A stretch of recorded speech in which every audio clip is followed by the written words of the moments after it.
আমার মেয়ের জন্য কিছু রেখে দেবো, ওর পড়াশোনার ক্ষেত্রে কাজে লাগবে। আর আমি একটা সেকেন্ড হ্যান্ড স্কুটি কিনবে। স্কুটি কিনলে তাহলে সুবিধা হবে, তাহলে তাড়াতাড়ি আমরা যেতে পারবো ওকে নিয়ে।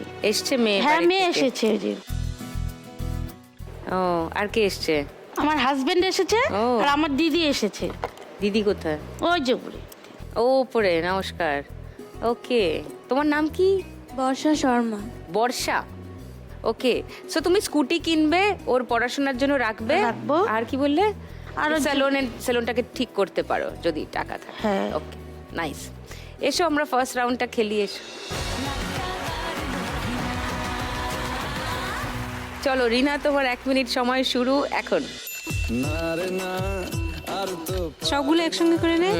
চলো যা, চলো। Very good.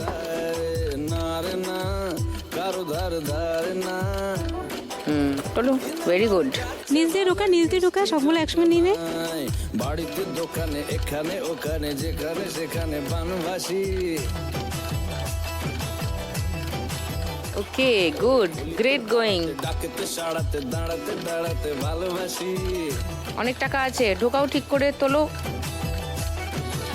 আমি তো ফ্রিতেই নাজেহাল।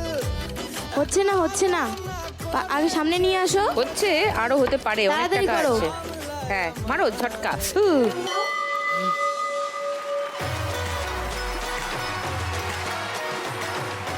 10টা 500 মানে 5000 এখানেই,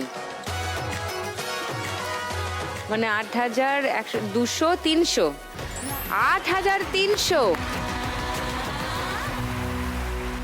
এবার নন্দিতা দি 10,000 মিনিমাম। আস্তে আস্তে বাড়ছে না?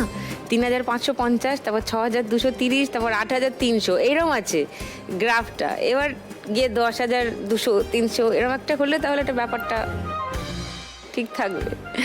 আচ্ছা, নন্দিতাদির গল্প একটু শুনি। গল্প ইন দ্য সেন্স একটা ডিফিকাল্ট জার্নি, ক্যান্সার নিয়ে বছর বছর বাঁচা, এবং ক্যান্সার শরীরের তো ক্ষতি করেই, কিন্তু এই রোগের নামটাই মানসিকভাবে ভেঙে দেওয়ার পক্ষে যথেষ্ট। আমি কিন্তু একদিনের জন্য ভাঙিনি। হ্যাঁ, সেটাই আশ্চর্য। এবং ভাঙলে আমার চলবে না। আমি সারা জীবনের জার্নিটা খুব কষ্টে কাটিয়ে এসেছি। আমার আশা আমি একদিন সুখ পাবই। তো সুদীপ্তাদি, আমি একটা কথা বলি, আমি এই 1,00,000 টাকা লক্ষ্মী লাভে আসার আগেও কিন্তু আমি তোমার বাড়ির মেম্বার। তুমি করে বললাম আমার বাড়ির মেম্বার। তার কারণ তোমার বাবা স্বর্গীয় বিপ্লব কেতন চক্রবর্তী আর আমার মা একসাথে চেতনায় অভিনয় করতেন। আমি বেশি দিন সেটা পাইনি, তার কারণ আমার মাতে বাবাতে ডিভোর্স হয়। আমি তখন 3.5 বছর আমার বয়স।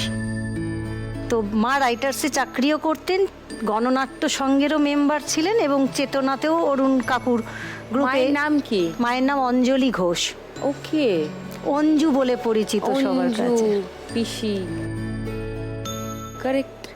অনেক ছোটবেলায় দেখেছি, অনেক ছোটবেলায়। আমি নীলের সাথেও কথা বলেছিলাম, নীলও বলেছিল অঞ্জু পিসিকে তো চিনি। হ্যাঁ, কারেক্ট। আমার বাবা নিমাই বসু সরকার। তো বাবা কলকাতা কর্পোরেশনে চাকরি করতেন, মা রাইটার্সে, আর ওনারা এই সমস্ত নিয়েই থাকতেন নাটক। আমি তখন 3.5 বছর বয়স। তো ওনাদের ডিভোর্স হয়। ওকে।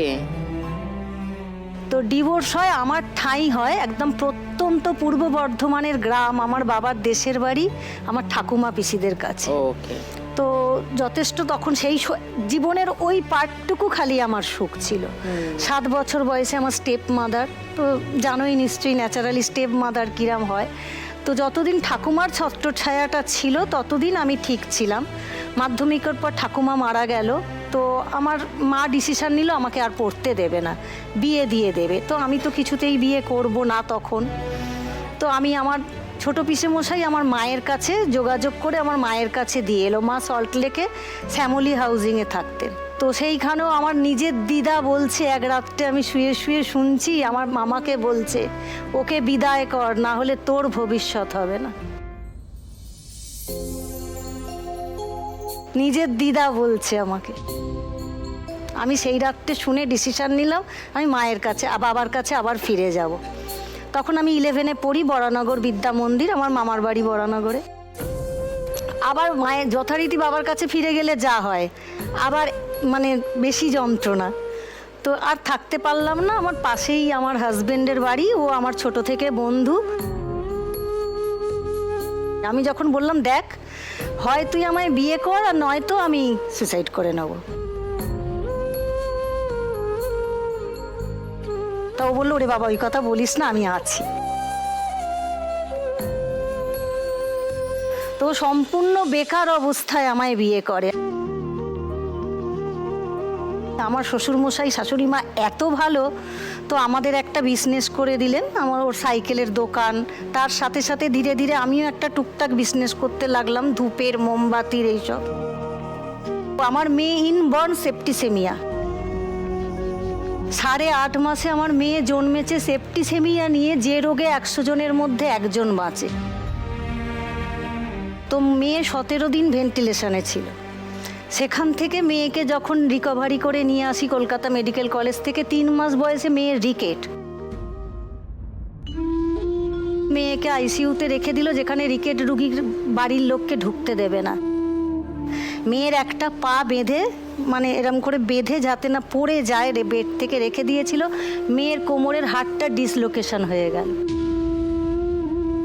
আমরা জানতে পারিনি আমার মেয়ে 1টা বছর কেঁদেছে হাড়ের যন্ত্রণায়। শেষে হাড়ে মাংস গজিয়ে গেল। 1.5 বছর বয়সে মেয়ে হাঁটতে পারছে না কেন, তখন ধরা পড়লো মেয়ের ডিসলোকেশন। ডক্টর হোম চৌধুরীকে দেখাতে বললো এখন আর কিছু করার নেই, তার মধ্যে মেয়ের এপিলেপসি।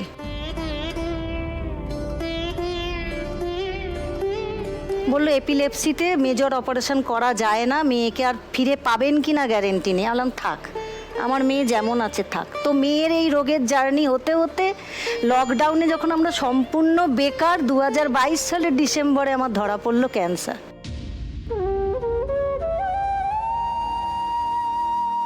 যখন আমরা কপরদক শূন্য, আমাদের কোনো ইনকাম নেই, পুঁজি ভেঙে খেতে খেতে আমরা শেষ। তারপর আমি জানুয়ারি থেকে পিজিতে চিকিৎসা করছি। পিজির ডক্টরদের কথা না বললে বিরাট বেইমানি করা হবে। আমায় পুরো সুস্থ করেছে আমার বাড়ির আমার হাজবেন্ড, আমার সেজ পিসি, আর পিজির ডাক্তাররা, আর আমার বাবা তারক ভোলা। মানে আমি যে এত ভালো ডাক্তার পাবো আমি ভাবতে পারিনি। মানে পিজিতে আমি যে কি পেয়েছি, আমাকে পুরো সুস্থ করে দিল। বাট এই যে এখন থাইরয়েড গ্ল্যান্ডে একটা নডিউল ধরা পড়েছে, আমি আর পাচ্ছি না দিদি, আমার কিচ্ছু নেই, আমার কিচ্ছু নেই। আর কত লোকে আমায় সাহায্য করবে বলুন।